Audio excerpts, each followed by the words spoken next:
And he paid the Mexican dude to stab Tory in prison. And he paid off the doctor to say that she got shot when she really wasn't. Dealing with the things that I would have to deal with. I've been stabbed 17 times.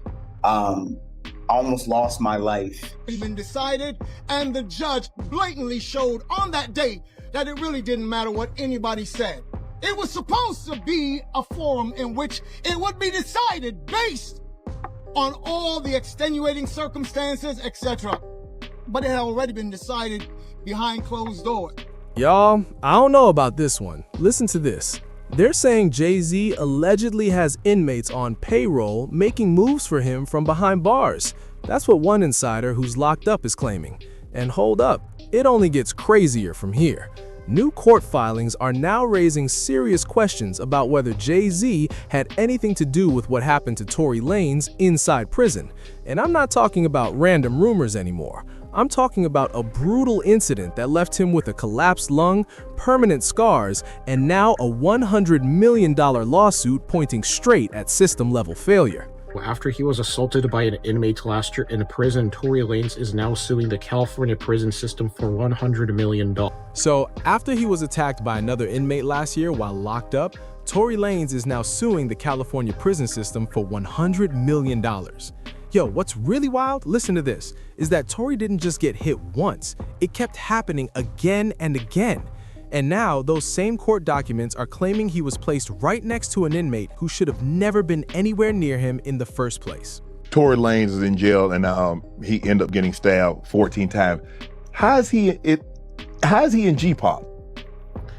He's trying to be something that he's not. And once people started lining up the timing with everything happening outside those prison walls, hold up, the whole conversation shifted fast.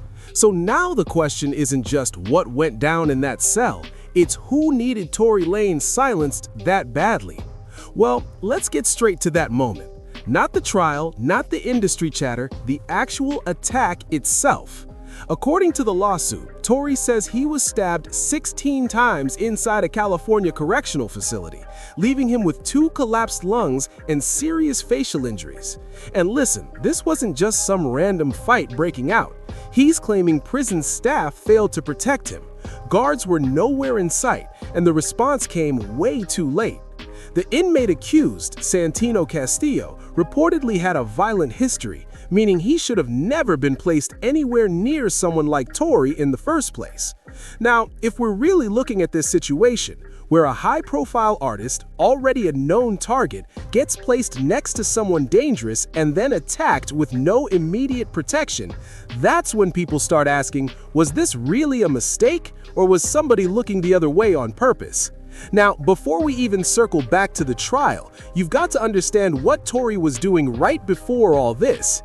He had turned down major label offers, including deals tied to Roc Nation, and was pushing independent moves that challenged the way labels control artists. We're talking NFT albums, full ownership, cutting out the intermediaries. Yeah, he was shaking the system. People bought 5, some people bought 60. It doesn't matter how much you bought. It was only $1. You spent $60, you bought 60. I need y'all to understand, one of those copies right now is going for 50,000, 60,000, 60,000. Yo, my nigga, and these are sold. They're sold. Go look at the list right now and see how small the sellers list is getting. Y'all don't understand what the fuck is going on? Y'all don't understand I just cracked the fucking industry? Y'all don't understand I just cracked this shit? I just cracked this whole shit. It's cracked. It's over. I cracked the whole shit. It's over. It's over. No more middleman. All y'all artists out there, fuck your label. Fuck the nigga that's telling you, yo, you gotta wait for this day on Spotify and on this. Fuck that. And that kind of move doesn't just shake the table. Listen to this. It challenges power at the highest level.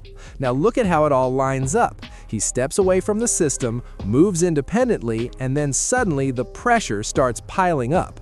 Next thing you know, he's locked up, and out of nowhere, he nearly doesn't make it out alive. And that's when people really started connecting the dots. But hold up, let's rewind for a second, but not the way you expect. Instead of the headlines, let's focus on what people are pointing to now. Footage from the night of the incident shows Megan Thee Stallion initially telling officers she stepped on glass. how she got cut? I believe when she stepped down, there's a glass She dropped a glass bottle, and then I think she stepped on it and cut herself. Okay. Getting out of the vehicle. Okay. It's right down the floor. Yeah.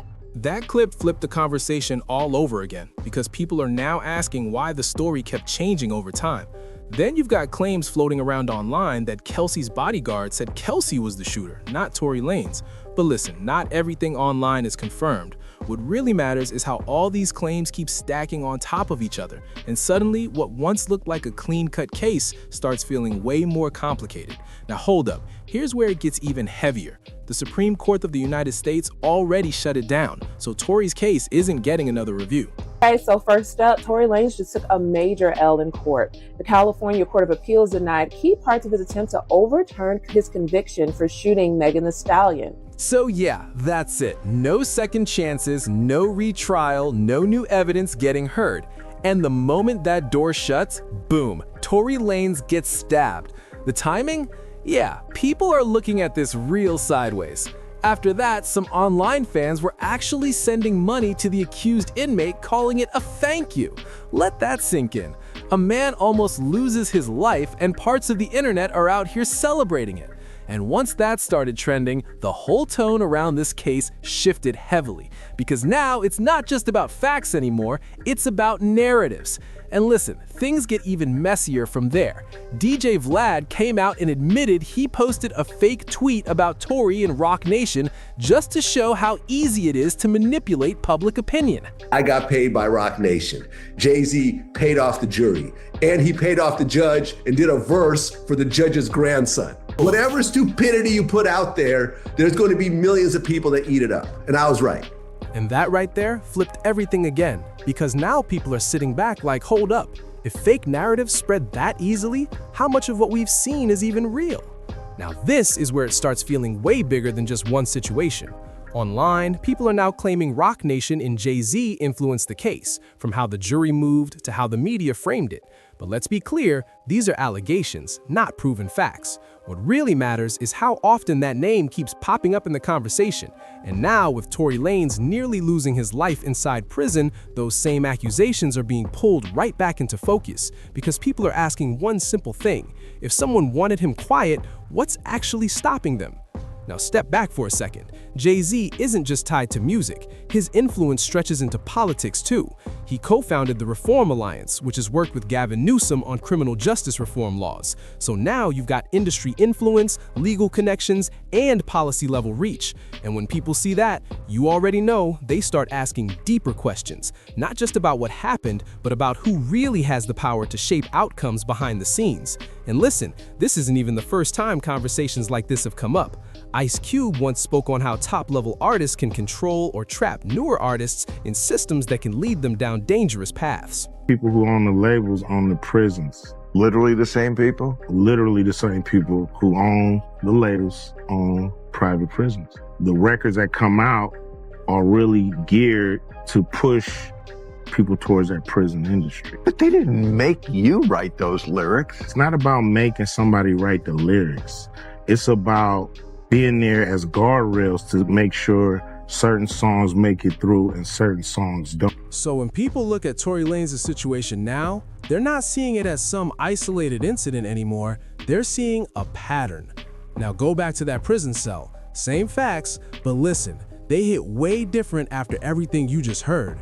A high-profile inmate stuck next to someone already known for violence, guards nowhere in sight, response dragging at the exact moment it mattered most, and now Tory is straight up saying the prison acted with deliberate indifference.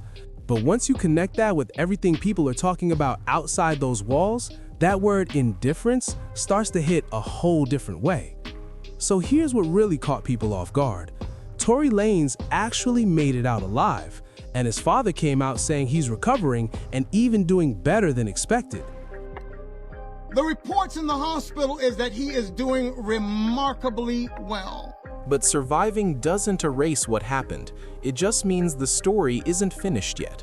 Now Tory Lanez is pushing back the only way he can from inside the system.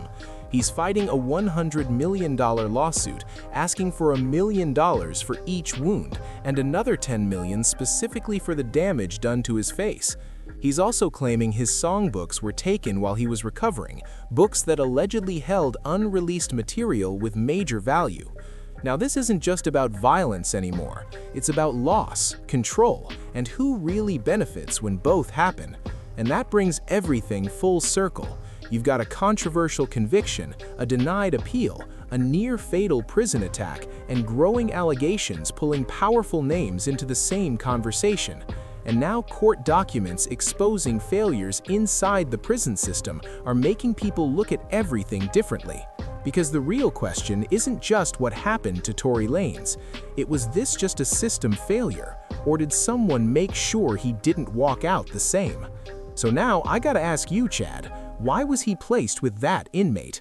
Why were the guards missing at that exact moment? And why does his name keep getting tied to powerful people every time something goes wrong? Because if this were random, then we're looking at one of the wildest coincidences we've ever seen in a long time. But if it isn't, then this story is way bigger than anyone thought.